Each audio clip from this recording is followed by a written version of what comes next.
Muy buenos días, muy buenas tardes, muy buenas noches.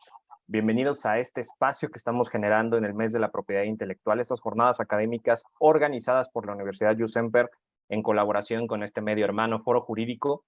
Hemos tenido la oportunidad de tener a grandes mentes, por supuesto, a grandes leyendas en materia de propiedad intelectual en nuestro país, que poco a poco han ido formando las estructuras de las nuevas reglas de la propiedad intelectual en nuestro país a nivel de derechos de autor o propiedad industrial, por supuesto, cada uno desde su trinchera, ya sea desde el litigio, ya sea desde el despacho, ya sea desde la teoría, por supuesto también desde las obras literarias y cómo han construido la doctrina de lo que hoy en día podemos conocer como la propiedad intelectual que practicamos muchos de nosotros, por supuesto, en las aulas o en los tribunales. Hemos tenido la oportunidad de tener a grandes invitados y hoy no los íbamos a decepcionar. Por supuesto, tenemos a uno de los grandes maestros, gran formador de abogados, gran formador de expertos en propiedad intelectual, por supuesto, con una gran trayectoria. Uno de los abogados que puedo decir que muy pronto podría ser que estén ahí en la punta, en la cima de los expertos de propiedad intelectual y que van a estar dictando las reglas de cómo vamos a estar practicando esta rama tan bonita del derecho en nuestro país. ¿Cómo estás, mi querido amigo y maestro Armando Hurle? Querido Jaime, qué gusto saludarte. Gracias por el tiempo, gracias por las inmerecidas palabras de su servidor. Gracias por el tiempo y por esta entrevista. Les agradezco muchísimo que haya estos espacios y gracias a USEMPER y Foro Jurídico que siempre están al pendiente de estos temas a la vanguardia. Muchísimas gracias. La verdad es que los agradecidos somos nosotros. No había yo tenido la oportunidad de entrevistarte, amigo. Generalmente había tenido la oportunidad de colaborar contigo en algunos temas académicos, evidentemente en lo laboral. Y de pronto el tener ahora la oportunidad de entrevistarte para mí se vuelve una oportunidad excelente para aprenderte, tener una cátedra de primer mano y evidentemente aprovechar tu contenido, exprimirlo lo más que lo logremos en este espacio que hemos designado. Por supuesto, antes de arrancar con el tema, irnos de fondo, para no ser un irrespetuoso host el día de hoy, me tengo que dar una breve lectura de la síntesis curricular del maestro Lorenzo Armando Hurle Díaz, no por ser irrespetuoso con su trayectoria, porque podríamos hablar 30, 40 minutos de dónde ha estado, qué ha hecho y hacia dónde va, pero es importante ya darle el uso de la voz y que este servidor pueda silenciar. Para aquellos despistados, ¿quién es Lorenzo Armando Hurle Díaz? Pues bueno, él es licenciado en Derecho por la Universidad Iberoamericana, especialista en Derecho de la Propiedad Industrial e Intelectual y especialista en Derecho de Amparo por la Universidad Panamericana, obteniendo en ambos casos mención honorífica. Es maestrante en Propiedad Industrial, Derechos de Autor y Nuevas Tecnologías en la misma universidad. Ganador del premio Industrial Property Lawyers of the Year in Mexico 2017 por Global Law Experts y candidato a doctor honoris causa por el Instituto Mexicano de Líderes de Excelencia. Cuentan con el nombramiento y cédula de especialista en propiedad industrial e intelectual y derecho de amparo por parte de la Secretaría de Educación Pública y una experiencia de más de 12 años en temas de licenciamiento, litigio y consultoría en propiedad industrial. Es miembro activo de la Asociación Mexicana para la Protección de la Propiedad Intelectual, la AMPI, así como de la Latin American Bar Association, y es profesor de asignatura de la Universidad Centro de la Ciudad de México.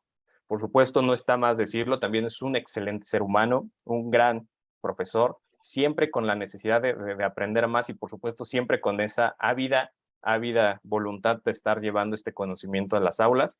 Y hoy nos dio la oportunidad de tenerlo en un espacio digital, tenerlo en un espacio remoto, no solamente porque la pandemia parecería que nos llevó a entender las ventajas de esta modalidad, sino porque de pronto también la agenda de nuestros invitados podría ser no tan amigable para tenerlos en espacios presenciales, pero si la clase, pues evidentemente si el maestro no va a la clase la llevamos al maestro y qué mejor aprovechar este mes de la propiedad intelectual.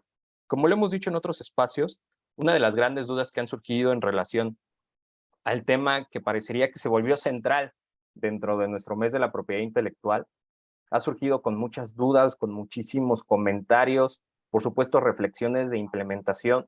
Me refiero a este famoso artículo 216 bis de la Ley Federal de Derechos de Autor, que como bien saben hemos inaugurado este mes con ese artículo. No pensábamos que de pronto iba a tener ese impacto en cuanto a medios, reflexiones, comentarios, críticas, dudas, por supuesto, no solamente de abogados postulantes, sino por ahí alguno que otro juez valiente que se atrevió a preguntar de no tengo idea de cómo aplicarlo, y nos llegaron esas dudas importantes y por ello nos hemos dado la tarea que, así como otros temas que estarán viendo dentro de este mes, el tener una particular atención a este artículo 216 bis que nos permita no solo entenderlo a nivel teórico, sino llevarlo a nivel práctico y a una ejecución real en lo que puede referir a nuestros tribunales en poder judicial local o federal, por supuesto entendiendo los alcances que pueden llegar a existir entre primer y segundo párrafo.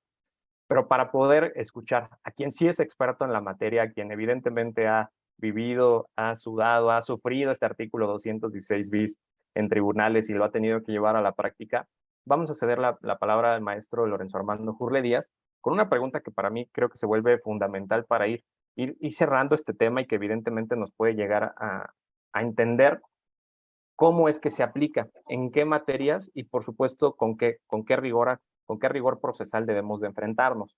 Hay que empezar por el principio, maestro, dirían los que saben. ¿Cómo podemos nosotros entender la propiedad intelectual en sentido estricto y en sentido amplio? Muchas gracias, Jaime, de nuevo por las inmerecidas palabras y espero que la entrevista sea de mucho valor para los aquellos que nos escuchen. Mira, la Organización Mundial de Propiedad Intelectual, la OMPI, nos ha definido que la propiedad intelectual en el sentido amplio es todo aquello que deriva de la creación humana, del intelecto, ¿no? De este proceso creativo. Y nos ha dividido entre la propiedad intelectual en sentido estricto, como el derecho de autor, y la propiedad industrial en sentido amplio, que tiene que ver con la parte de marcas y con la parte de patentes, ¿no? Entonces, esa es la división que hoy ha sido la más consensuada a nivel internacional por parte de OMPI, de tomar la propiedad intelectual como el género y el derecho de autor como la especie y la propiedad industrial también como la especie, ¿no? Creo que ese es el consenso que todos tenemos hoy por hoy respecto de la propiedad intelectual.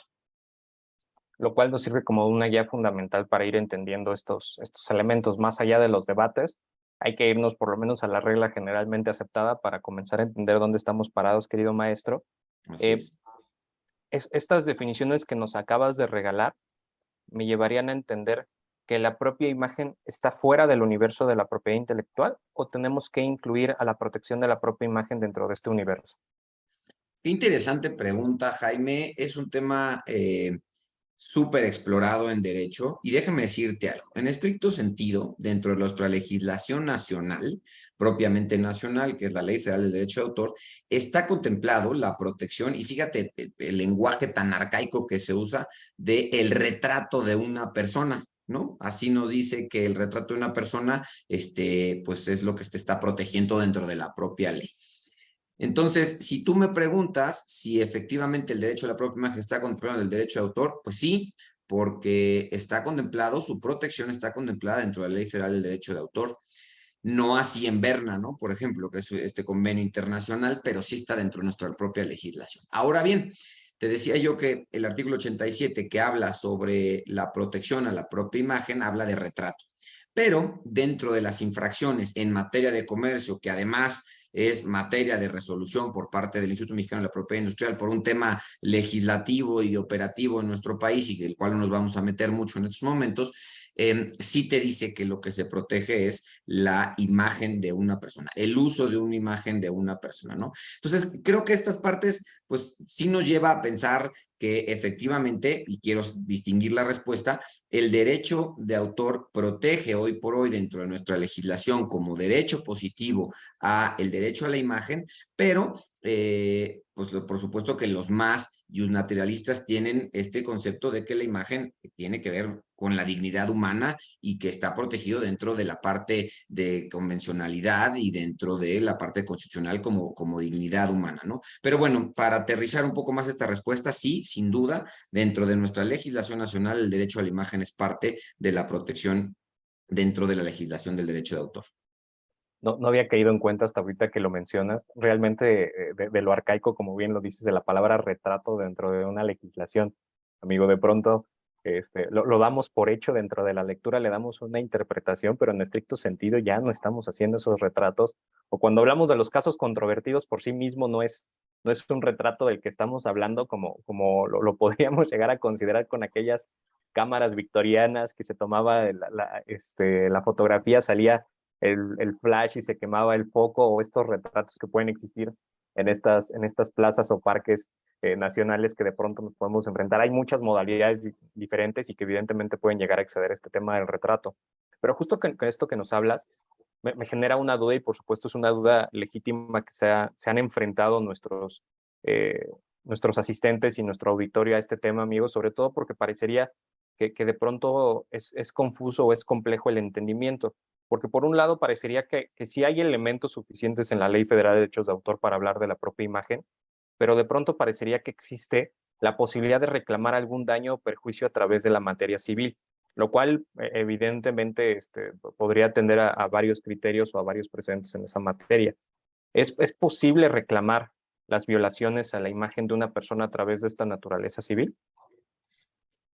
Fíjate que es muy interesante nuevamente la pregunta y te la agradezco mucho, Jaime. Tradicionalmente, la acción por uso de imagen, y obviamente estamos hablando de acción en término amplio del derecho a acción y un derecho subjetivo, la acción que tenía que ver y que se relacionaba con el daño, con el uso de la imagen, era el daño moral, ¿no?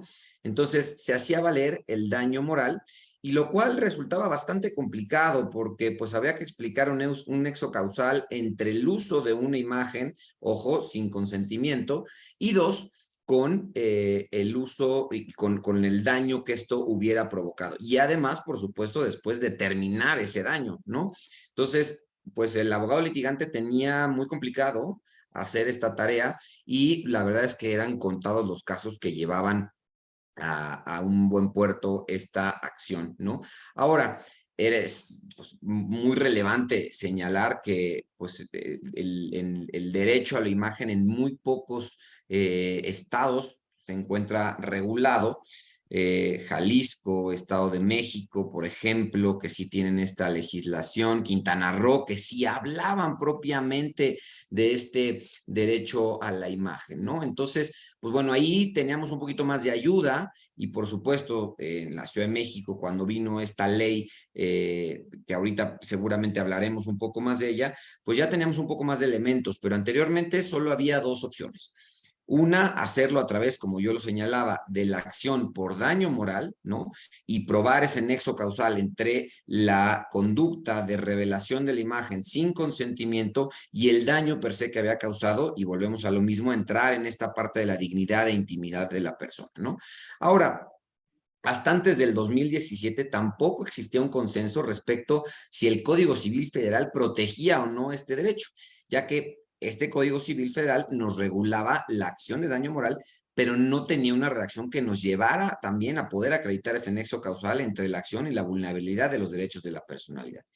Pero afortunadamente, y con base en toda la evolución que hemos llevado durante los últimos años, es en 2017 que finalmente, con las reformas que se hacen al código, y en concreto y en particular al artículo 1916, 1916 de este ordenamiento, queda finalmente claro que las acciones de daño moral procedían por violación al derecho de imagen, ¿no? Y bueno, como ya lo anticipaba yo hace unos segundos, en la Ciudad de México, en la Ley de Responsabilidad Civil para la protección al derecho de la vida privada, el honor y la propia imagen en el Distrito Federal, resulta pues muy fresca y muy revolucionaria en este tema, y sienta un precedente para nosotros respecto de la armonización del derecho a la imagen, tanto como un derecho subjetivo, sí relacionado con la privacidad y el honor de una persona, pero también como una acción que en vía de excepción se podría hacer valer dentro pues del espectro de la ley local, ¿no? De la ley común en la Ciudad de México.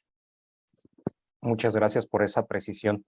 De lo que estás comentando, parecería ser que entonces esta reclamación en materia de daños y perjuicios por afectaciones a la propia imagen podría ser que no sea una vía tan recurrente la civil para poder exigir su reparación, amigo, o si se utiliza recurrentemente por parte de tribunales locales, o viene en una reflexión mucho más de orden federal.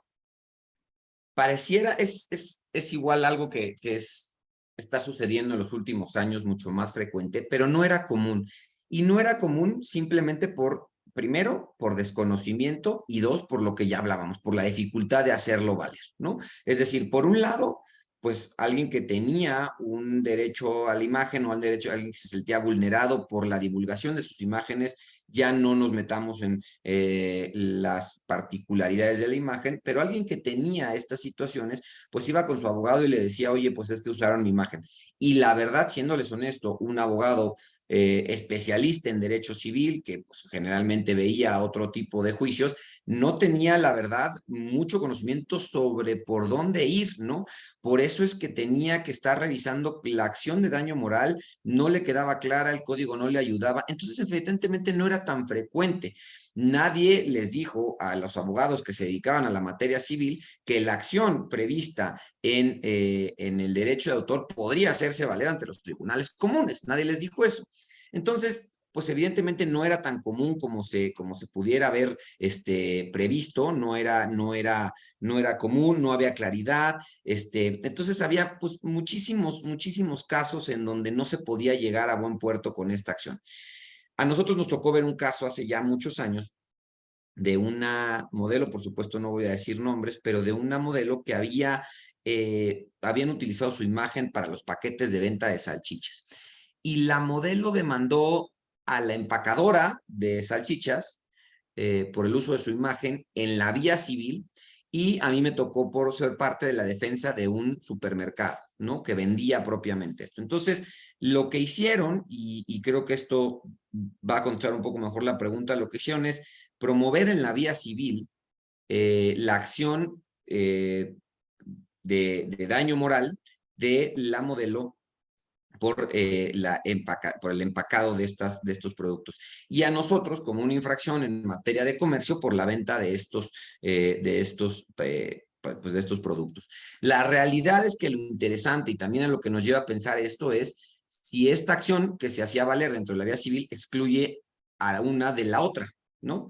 Porque es algo que tampoco se ha planteado con tanta certeza y que no hemos visto pues a lo largo de los años. Lo cierto es que estas son preguntas que salían dentro de los últimos años. Este caso estoy hablando quizás de hace unos 6 o 7 años, en donde teníamos pues, dos frentes abiertos, ¿no? La vía civil y la vía de infracción en materia de comercio respecto del 87 de la Ley Federal de Derecho de Autor, que como decíamos, hablábamos del término arcaico, ¿no? Sin embargo, y algo que es muy relevante, es que apenas en abril del presente año, nuestra primera sala de la Suprema Corte de Justicia determina que el artículo 216 bis de la Ley Federal de Derecho de Autor, que es el corolario de esta entrevista, pues es aplicable para la protección al derecho de la propia imagen cuando se utiliza sin consentimiento del titular, porque prevé los mecanismos para la defensa y protección del mismo, y no excluye una vía de la otra, porque esta sentencia se da en contradicción con una resolución que había ya dictado un tribunal colegiado, en donde decían que se hacía valer la acción de daño moral. Entonces, la sentencia de esta primera sala de la Suprema Corte nos dice, bueno, no se exceptúa la aplicación del 216 bis, y además se puede hacer también valer la acción prevista en la Ley de Responsabilidad daño a la imagen de la Ciudad de México, ¿no? Entonces, pues eso nos está dando luz, pero estoy hablando de un precedente de abril de apenas de este año, Claro. que pues es muy novedoso, ¿no? Es parte de la confusión que yo creo que se ha enfrentado para gran parte de nuestro auditorio. Evidentemente también muy respetuosamente, tal como lo has hecho. No voy a mencionar nombres, pero un par de jueces nos escribieron. Tienen un grupo de estudio y de hecho nos escribieron a través de ese grupo de estudio que afortunadamente sigue en la revista.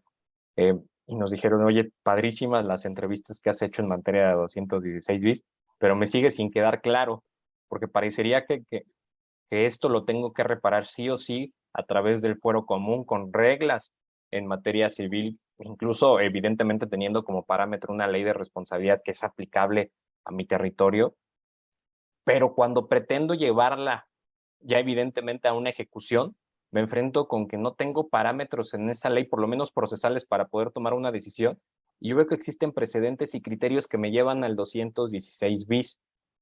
La pregunta fundamental que nos hicieron estos jueces, mi querido amigo y maestro, es ¿cómo podemos interpretar este artículo 216 bis para la condena de daños y perjuicios materiales? A ver, la respuesta no es fácil, ¿no? Sin embargo, yo creo que tenemos que entender y como lo hemos hablado, ¿no? El primero y el segundo párrafo. A ver, nos marca este artículo una regla clara, ¿no? Tradicionalmente tú tienes que aplicar, y la vía es que debes determinar sobre el 40, no menos del 40%, ¿no? Del precio de venta del producto o servicio prestado. Y que debe calcularse, dice, y ojo aquí, porque esto también nos da un poquito de luz, no mucha, pero nos da un poquito de luz, un presente de la Suprema Corte, también publicado apenas en mayo, es decir, mayo, estamos en julio, apenas hace unos meses, que nos dice que para poder determinar la infracción y la sanción que se debe aplicar, se debe tomar en cuenta, subrayo y cito, todos aquellos beneficios económicos que se obtienen con violación al derecho de autor. Y nos precisa también que deben cuantificarse todos aquellos elementos que convergen en la violación a los derechos autorales cuando la parte infractora tuvo un lucro directo o indirecto. Entonces, es claro, también es cierto que ese precedente se sentó con base no en derecho a la imagen, pero sí dentro del propio 216 bis. Entonces, lo cierto es que si tenemos una reproducción de imagen, debe calcularse efectivamente en el 40% pues, de lucro directo o indirecto que hubiese tenido el propio infractor. Sin embargo, no nos está diciendo, y creo que aquí es lo cuestionable y es donde estamos batallando todos, es no podemos dejar de lado, la ley no nos da parámetros claros cuando no hay forma de determinar. Jaime, he estado en ambos lados y es prácticamente imposible demostrar el número o ese porcentaje de venta que haya habido. Es decir, existe una imposibilidad material, real, de poder determinar el número en que se obtuvo de lucro respecto de eso. Punto número 1.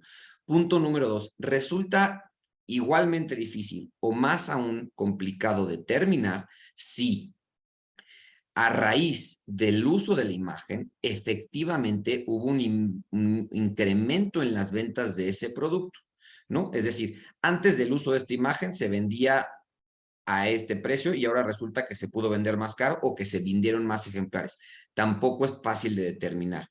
Y 3, y por último, no puede dejarse de lado dentro de la evaluación del juzgador que existan parámetros que no dependen en absoluto del uso de la imagen. ¿Qué quiero decir con esto?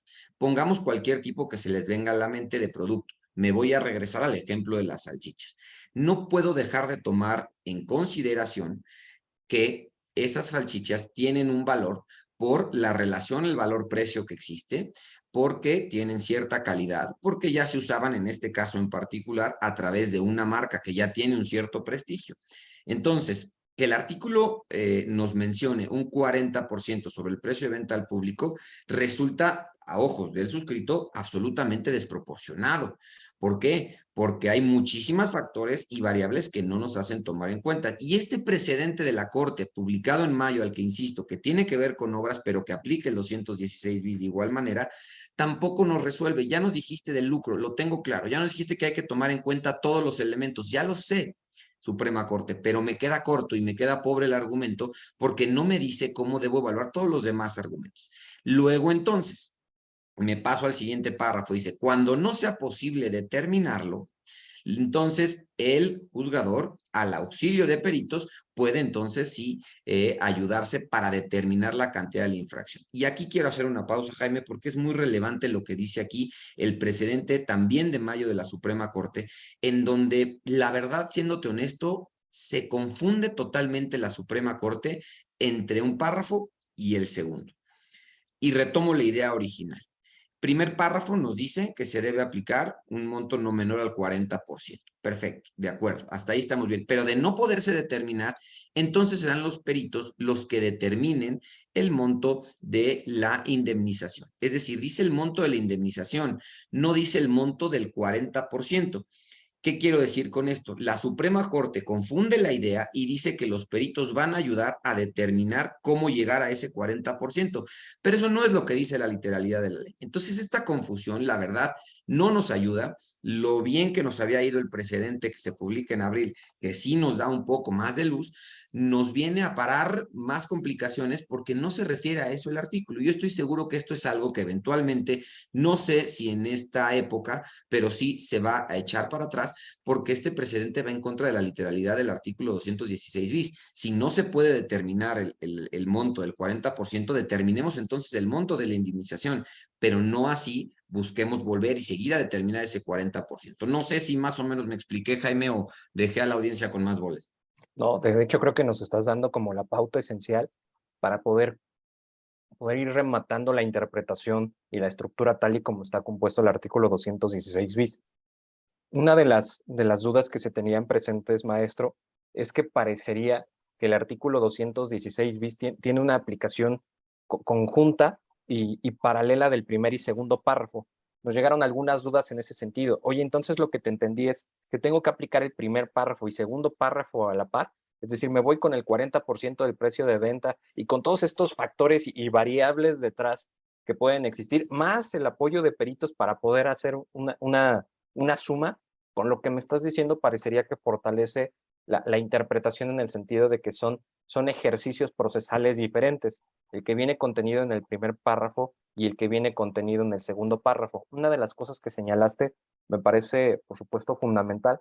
Es donde más dudas han existido de por medio con parecería, esta reparación desproporcionada respecto del bien jurídico tutelado que se pretende llevar a juicio, en el cual este 40% no solamente se podría llegar a considerar respecto del precio de venta, como bien dices, de un producto que por sí mismo parece, ya tiene una comercialización con o sin el uso de esa imagen, y existen interpretaciones que dicen, a ver, y no solamente te voy a tomar en consideración eso, si por algo esto te permitió cerrar otras negociaciones comerciales, si esto te permitió además tener otros patrocinadores, si esto te permitió acercarte a otros profesionales, a otro tipo de modelos, si esto te permitió acercarte a otros factores, si esto te permitió ingresar a otro tipo de productos, espérame, pues debe de tener un límite. No podemos llevarnos a todas las ganancias que puede llegar a tener un negocio, como estas interpretaciones desproporcionadas que pueden existir en materia, por ejemplo, de hoteles, restaurantes o bares, ¿no? Donde a lo mejor puede ser el uso ilícito de alguna obra que de pronto parecería que en esta figura de lucro directo o lucro indirecto, de pronto lleva interpretaciones a donde hasta las servilletas que llegaste a vender o las palomitas que se vendieron en la entrada tendrían que formar parte de esta interpretación. Una de las cosas que me gustaría que nos ayudes a definir en este caso, para que quede muy puntual, mi querido maestro, es cómo sé que tengo que aplicar el primer párrafo y cómo sé que me tengo que ir al segundo. Y en el caso de tener que aplicar este primer párrafo, ¿cuáles serían los límites de interpretación? Si ahorita un juez tuviera esta entrevista en las manos y tuviera al maestro Lorenzo Hurle con él apoyando, mi estimado maestro Lorenzo, tenemos este caso, ¿cómo lo resolvemos? ¿Cómo aplico este primer párrafo? Y si el maestro Lorenzo Hurle les dijera, pues no va el primer párrafo, nos tenemos que ir al segundo, ¿dónde está el límite del juzgador y qué le tiene que pedir a las partes para que pueda funcionar este segundo párrafo? Gracias, Jaime, por la pregunta. A ver, hace rato hablábamos de que antes del 2017, en el Código Civil Federal, se establecía la acción de daño moral, pero no podíamos llegar a, o sea, no había la regulación propia de derecho a la imagen, ¿no? O sea, no te lo decía así el código.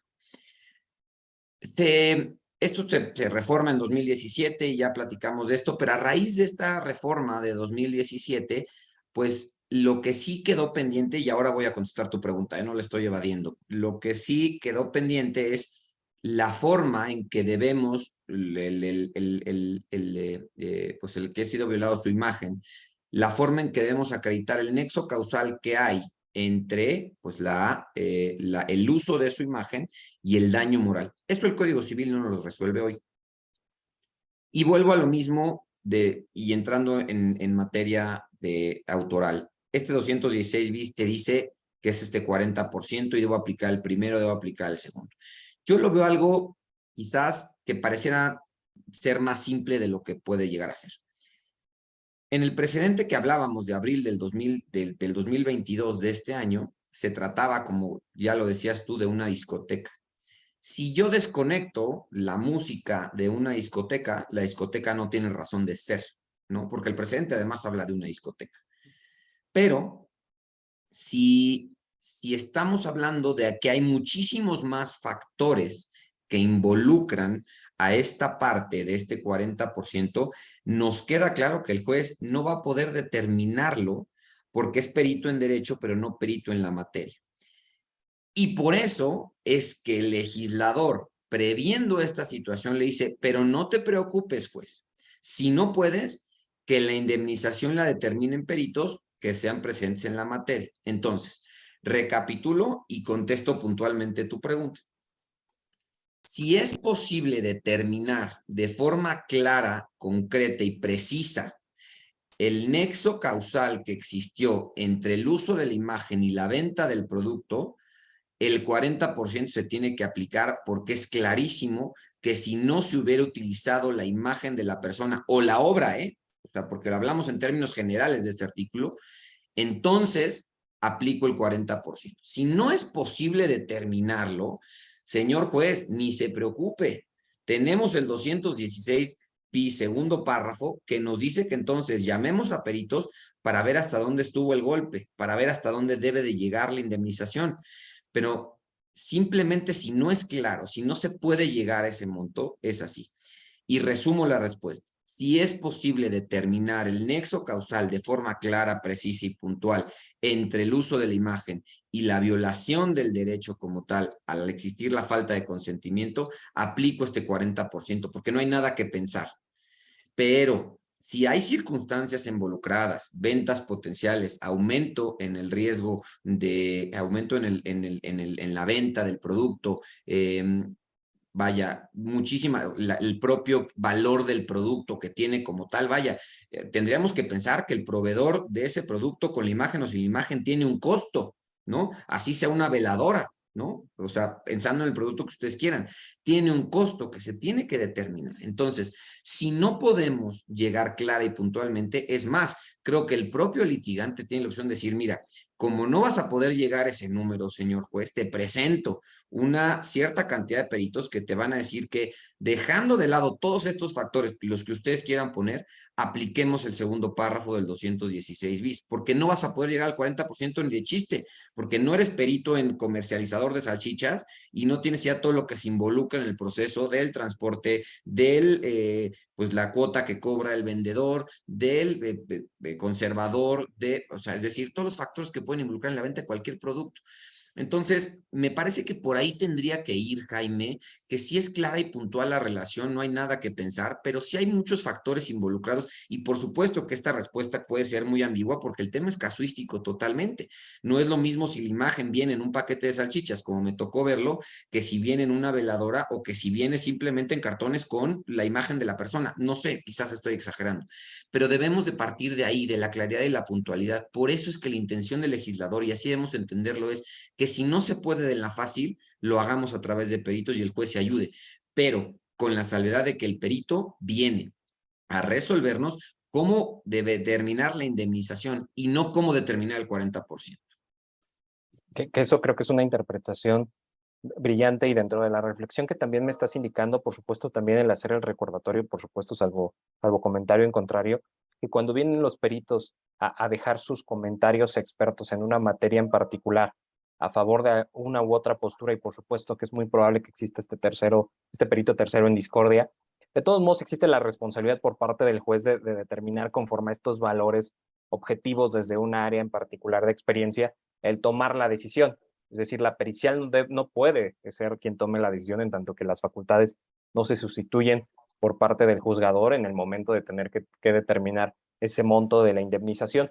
Sobre este tema, y por supuesto espero no comprometerte demasiado, mi querido maestro, pensando, por ejemplo, en este caso que tú nos señalas de las famosas salchichas, quisiera preguntarte, ¿cómo hubiese llevado el maestro Armando Jurle Díaz, un perito a este tipo de casos? ¿Cómo determinar qué tipo de peritos podrían ser útiles, evidentemente, como este esfuerzo del postulante? Es interesante de nuevo la pregunta, Jaime. Gracias porque todas han sido de ese nivel. Yo te diría, en este caso en particular, y solamente como para decirlo así, lo que se argumentó fue, entre otras cuestiones, pues que había habido o sea, que ella había posado y que se le había pagado y otras cuestiones. Pero si me hubiera tocado estar del otro lado, yo te diría, a ver, no puedes determinar el 40%, juez, pero te traigo aquí a un perito en químico en alimentos para que te diga todo el proceso que se tiene que llevar, todos los conservadores que se tienen que invertir y cuánto me cuesta en realidad. Es decir, voy a hablar del costo primero de la salchicha. A mí hacer esta salchicha, sí, la vendo en 100, pero hacerla me cuesta 25. Entonces, 25 están en el costo. Punto número uno. Punto número 2, te vengo a traer un perito contable en donde te diga cuánto vendía con esa salchicha antes de que se usara esa imagen, porque antes no usábamos nada, nada más usábamos nuestra marca. Entonces te vengo a decir lo que está en lo que yo vendía ya de salchichas desde antes, estado financieros y pericial contable. 2, tercer punto, podría ser, te vengo a decir lo que quizás, y ahí quizás puede no ser una pericial, puede ser una adicional, en donde dices, oye, a mí, el revendedor, el supermercado, me cobra tanto de cuota por vender mi producto en sus tiendas. Entonces ahí va otro 5% que se queda el supermercado, del cual yo no veo nada y que se le tiene que pagar, ¿no? Si tienes infracción contra él, infracción en materia de comercio y está de su lado, pero esa es otra cuestión. Entonces, yo no tengo que ver algo, pero ahí tengo ya 3 probanzas en donde le digo al juez, mira, de los 100 pesos en que vendo mi paquete de salchichas, antes y después de esta señora que estaba en la foto, no hay un solo aumento de ventas. Es decir, mi producto se vende y yo lo único que le di fue presentación. Es decir, no hubo un aumento de producto, no es que se disparara. Si yo puedo probar que no se disparó, es muy probable que le demos al juez elementos de convicción de que el daño no puede estribar en el 40% porque mi producto, con esa imagen o sin ella, se vende en el mismo precio. Ahora, por supuesto, habría que ver de qué lado estamos. Yo estoy pensando como abogado litigante. Si tuviéramos que resolver como un juez, pues habría que ver qué pruebas me dan convicción para llegar ahí. Y si tengo ciertas probanzas que me dan convicción sobre la indemnización que puedo llegar, pues tengo facultad de juzgar con base en esas probanzas, aplicando el segundo párrafo, sin duda alguna. Pero pues es claro que ese segundo párrafo está para que los peritos nos auxilien a llegar a esa conclusión. Es decir, quiero decirte que el juez no debe de preocuparse para determinarlo porque va a tener mucha ayuda, ¿no? Le van a dilucidar y él va a ver esos números. Te puse 3 ejemplos de quizás 2 de periciales contables y de química en alimentos hablando de estas cuestiones, pero la posibilidad es infinita si hablamos de ciertas cuestiones de contabilidad, de periciales financieras, en donde realmente se puede llegar a un número y en donde sí, quiero ser muy claro, se infraccione a aquel que haya usado una imagen sin consentimiento, sin duda, pero también sin caer en un extremo en donde la relación, el nexo causal entre la conducta y el producto no es totalmente, no es posible vincularlo por todas las imposibilidades materiales que hemos platicado durante esta entrevista. Mi estimado maestro, pues me parece que nos has regalado reglas muy puntuales para el entendimiento de este 216 bis, primer y segundo párrafo. Por supuesto, también creo que consejos muy, muy valiosos para postulantes y evidentemente para los jueces que tengan en sus manos la ejecución y evidentemente el entendimiento de este artículo. ¿Alguna reflexión final que nos quieras regalar, mi querido maestro, antes del cierre de la emisión del día de hoy? Pues primero que nada y nuevamente agradecerte, Jaime, la verdad es que han sido inmerecidas tus palabras y yo trato de, pues con lo profano de este servidor, aportar algo de lo que me ha tocado vivir en la práctica, de lo que estamos viendo. Creo, si me permites decirlo, que México se encuentra, pues en pañales respecto de este uso de la imagen. Entonces nos estamos defendiendo con lo que tenemos, con lo que hemos ido pescando por ahí. Hay autoridades en el tema, sin duda alguna, que nos están ayudando en la doctrina y la Suprema Corte, pues en algunas veces ayuda, otras no tanto, pero bueno, tomemos lo que vamos encontrando y atendamos también a presentes internacionales respecto de uso de imagen que estén dentro de nuestra misma tradición jurídica, ¿no? Para poder ir dilucidando estas partes. Creo que los jueces van a ser una parte medular en este tema. Hay jueces que les gusta mucho la materia, otros que no tanto, pero que han dado unas resoluciones muy interesantes. Y sigamos comentando, agradezco la invitación a YouSempre, a Foro Jurídico, porque como decía al principio, han abierto estos foros y solo a través de estos ejercicios académicos es donde vamos a poder avanzar y evolucionar como tradición jurídica y también como país y también como la materia de imagen y de propiedad intelectual y de propiedad industrial en estos casos. Entonces, muy agradecido por el tiempo. Me reitero a las órdenes, Jaime, gracias nuevamente. Muchísimas gracias, mi querido maestro. Para cerrar y evidentemente no obviarlo, aunque lo vamos a mencionar en espacios digitales, ¿cómo pueden encontrar el vínculo de tu despacho? ¿Cómo pueden contactar al maestro Hurley? Muchísimas gracias, Jaime. Nos encontramos como Urle Abogados, como lo están viendo en pantalla mi apellido, HURLE. Nos encuentran en Instagram, en LinkedIn, nos encuentran también en Facebook. Y bueno, pues ahí cualquier cosa, pues estamos a sus órdenes en lo que podamos ayudarles. Excelente, pues ya saben dónde buscar al maestro Lorenzo Armando Gurle Díaz. De pronto yo tuve la facilidad de que tengo su número de WhatsApp y lo puedo invitar a temas académicos, pero cuando tienen la necesidad de un asunto delicado, ya saben a quién tienen que buscar. Les recordamos que estamos en el marco del mes de la propiedad intelectual que celebramos junto a la Universidad USEMPER, estas jornadas académicas que tendrán difusión no solamente a través de nuestros espacios académicos, sino en los espacios impresos y digitales de este medio hermano Foro Jurídico. Estamos armando estos foros de discusión para comprender mejor la propiedad intelectual y su ejercicio en México, distintas vertientes, temas de discusión y, por supuesto, uno de los temas que parece que despertaron bastante interés en nuestro auditorio, que es cómo este se puede aplicar, este 216 bis. Me queda más que agradecer el espacio, agradecer a cada uno de los asistentes, por supuesto, agradecer a mi invitado de honor del día de hoy, el maestro Lorenzo Armando Gurle Díaz, que sin duda, como se los dije, no iba a ser una entrevista, iba a ser más una clase magistral. Espero que te haya sentido cómodo, maestro. No, muy cómodo y les agradezco de verdad siempre los espacios, estoy para servirles y siempre a las órdenes de USEMPER, que está muy comprometida con el rigor académico. Muchísimas gracias de nuevo, Jaime. A la orden, maestro. Pues muchísimas gracias a todos ustedes. Les recordamos que pueden dejar sus comentarios y dudas a través de los espacios y canales de la Universidad USEMPER o bien a través de las representaciones impresas de esta entrevista en Foro Jurídico. Soy su servidor, Jaime Díaz Limón. Me despido sin antes recordarle que el conocimiento solo es útil en la medida que se comparte. Hasta la próxima.